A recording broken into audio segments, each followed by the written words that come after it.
Praise the lord. પ્રભુ ઈસુના નામમાં આપ સર્વને પ્રેમી સલામ. પ્રભુના વચનોમાંથી શીખવા માગીએ છીએ. નીતિ વચનોનું પુસ્તક, તેનો 8મો અધ્યાય 17મી કલમ. ત્યાં લખવામાં આવ્યું છે, મારા પર પ્રેમ કરનારાઓ પર હું પ્રેમ રાખું છું. જેઓ ખંતથી મને શોધે છે તેઓને હું જડીશ. 21મી કલમ.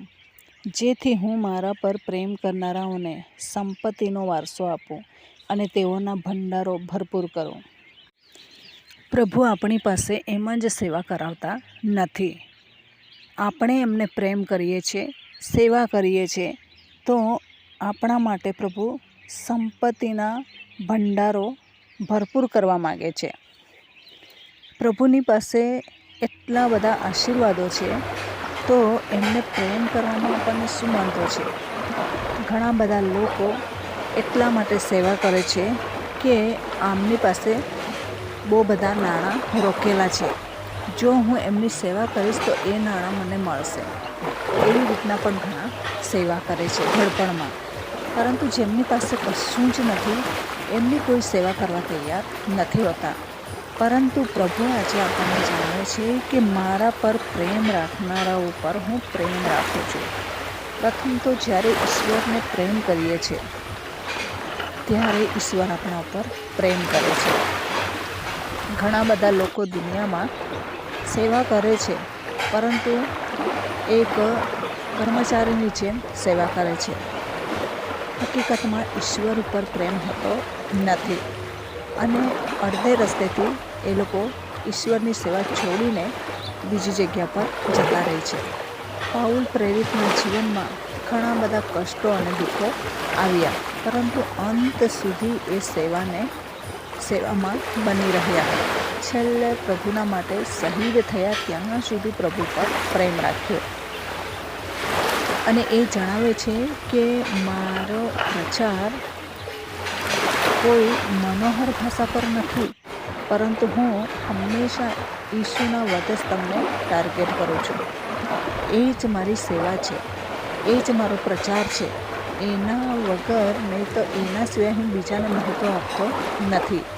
એક વખત ઘણા વર્ષો પહેલાં મેં સંદેશો સાંભળ્યો.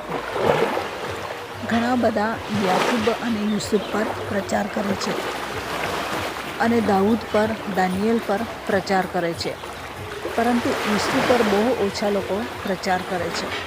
4 સુવાર્તા પ્રભુ ઈસુના જીવન વિશે કહી જાય છે, તો એમાંથી આપણે ઘણી વખત સાઈડ પર કરી દઈએ છીએ. ઘણા બધા લોકોને તમે નોન ક્રિશ્ચનને જોયા હશે, એ લોકો એમના ઈશ્વરને આગળ કરે છે કે આનામાં આ ગુણ છે, આનામાં આ ગુણ છે. એ પ્રમાણે દરરોજ એમના મનમાં એ ચાલ્યા કરે છે ને એ લોકો બીજા ઉપર પણ મોકલાવે છે. પરંતુ આપણે શું કરીએ છીએ કે ઈશ્વરને આપણે આગળ કરતા નથી. પોતે આગળ નીકળવાને માટે પ્રયત્ન કરીએ છીએ. બાઇબલના પાત્રો પ્રભુએ આપેલા છે, પ્રચાર કરવું જોઈએ, હું પણ કરું છું. અને એમાંથી આપણને ઘણું બધું શીખવાનું પણ મળે છે. પરંતુ ઘણી વખત આપણે ઈસુના પ્રેમને સમજી શકતા નથી. ઈસુનો પ્રેમ એ માં કરતાં પણ વધારે પ્રેમ છે. ઘણા બધા લોકો આજના જમાનામાં જોઈએ તો એવા ગ્રુપો પણ આવેલા છે, એવી સંસ્થાઓ પણ છે કે ઈશ્વર પિતા છે તો ઈશ્વર માતા પણ છે.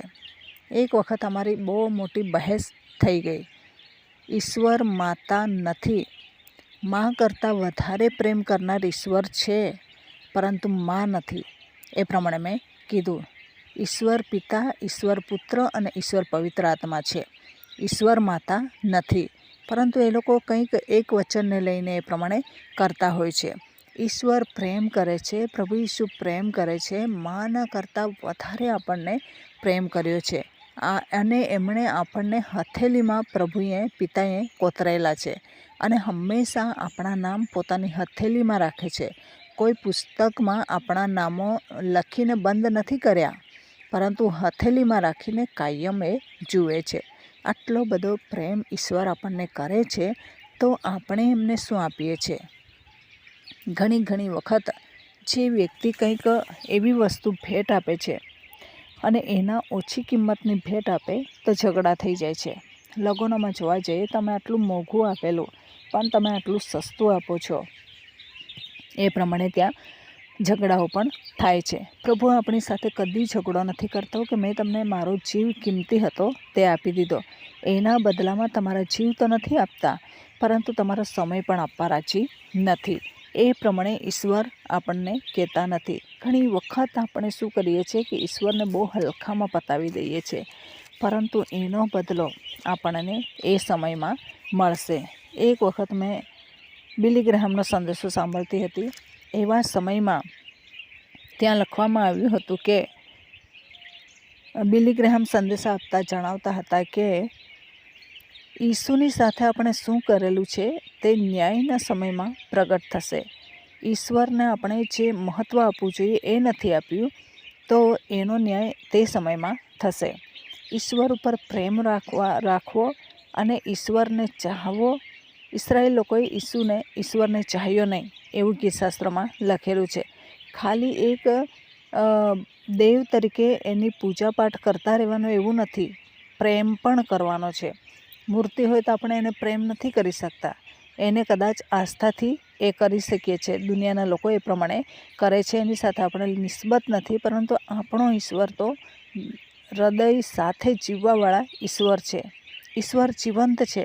એને કેવી રીતના આપણે એક પૂજાપાઠની જેમ જોઈ લઈએ. એને આપણે હૃદયથી ચાહવાનો છે અને પ્રભુના મહિમાને માટે એ જીવન આપણે જીવવાની જરૂર છે. તો આ વચન પ્રમાણે જીવન જીવવા પ્રભુ આપણને સહાય કરે. વચનનો આશીર્વાદ પ્રભુ આપણને સર્વને પૂરો પાડે. આમેન. પ્રાર્થના કરીએ. પ્રભુ, અમે તમારો આભાર માનીએ છીએ, તમારી સ્તુતિ કરીએ છીએ. રાજાઓના રાજા, પ્રભુઓના પ્રભુ તમે છો. દયાના સાગર તમે છો. કરુણામય ઈશ્વર પિતા તમે છો. માર્ગ, સત્ય, જીવન તમે છો. તમે અમારી સંતાવાની જગ્યા છો. તમારી દયા અને કૃપામાં તમે અમને ધરી રાખ્યા છે. કોઈ પણ વાનાની ખોટ પડવા દીધી નથી. તમામ શ્રોતાજનોના જીવનમાં પ્રભુ સચ્ચાઈથી પ્રેમ કરવાને માટે, તમને ચાહવાને માટે મદદ કરો. દુનિયા તરફ નહીં, પરંતુ પ્રભુ આકાશી વાનાઓ તરફ મીટ માંડે એવી કૃપા અમે માગીએ છીએ. તમારા ગભરવાન અને પરાક્રમી હાથોની અંદર આ દરેક બાબતોને સોંપી દેતા આ પ્રાર્થના પ્રભુ ઈસુના મૂલ્યવાન નામની અંદર માગીએ છીએ. Amen. Thank you. Praise the lord. God bless you. Amen.